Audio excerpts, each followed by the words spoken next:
Prime Minister Narendra Modi has named Railways Minister Piyush Goyal as the interim finance minister days before this government's last budget or the vote on account. Arun Jaitley has undergone surgery in New York and has been advised at least 2 weeks rest. Goyal will hold the additional charge of finance and corporate affairs, and Jaitley will be a minister without portfolio until he is able to resume work. In the meantime, as we said, Piyush Goyal will present the vote on account on the 1st of February to discuss the change in portfolios and whether it impacts the vote on account or the budget in presentation in any fashion whatsoever.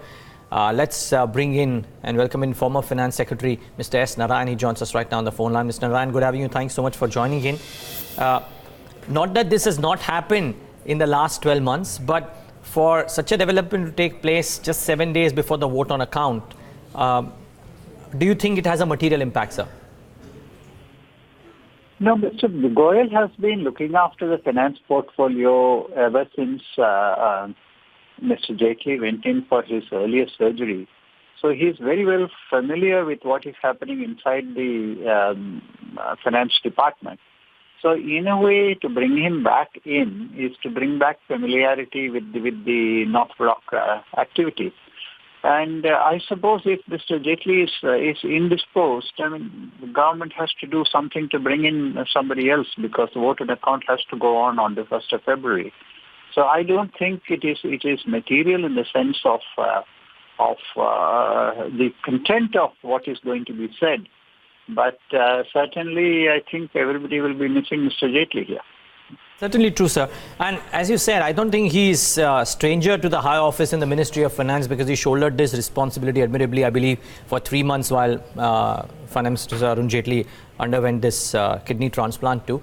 But when the government has made, or at least there have been some noises about how this may not necessarily remain just a normal vote on account, but slightly more than that, does it make the task slightly more difficult? And therefore, what would you watch out for when this vote on account comes in? Because arguably that's probably that one thing that people would be watching out for when it comes to Piyush Goyal.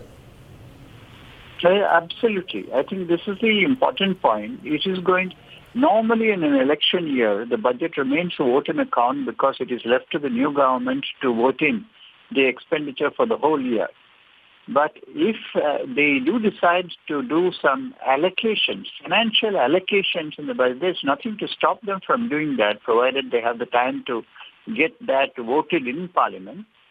So there's nothing to prevent them doing that. If that is so, that would be quite a departure. I think everybody is watching what is going to be the approach. But certainly the indications that even Mr. Jaitley has been giving earlier is that there are concerns which have come out and which need to be addressed. And clearly that points out to something about the farm distress in the farming sector. So there definitely there'll be announcements. Now whether this announcement will come out of current year's budgetary allocation or will come out of a fresh allocation of funds in the after April. And that's a big question. That's a big question because in between there would also be the election code of conduct coming in. So I think there is a bit of a uncertainty here and a bit of a dilemma for the government that if they do want to do something for the farm sector, where would they do it? If they do it this year, then certainly it would affect the fiscal deficit, which is already getting a little bit strained. True. Or if they take the chance and say that, okay, we will allow the fiscal deficit to slip next year, then that again becomes a big decision.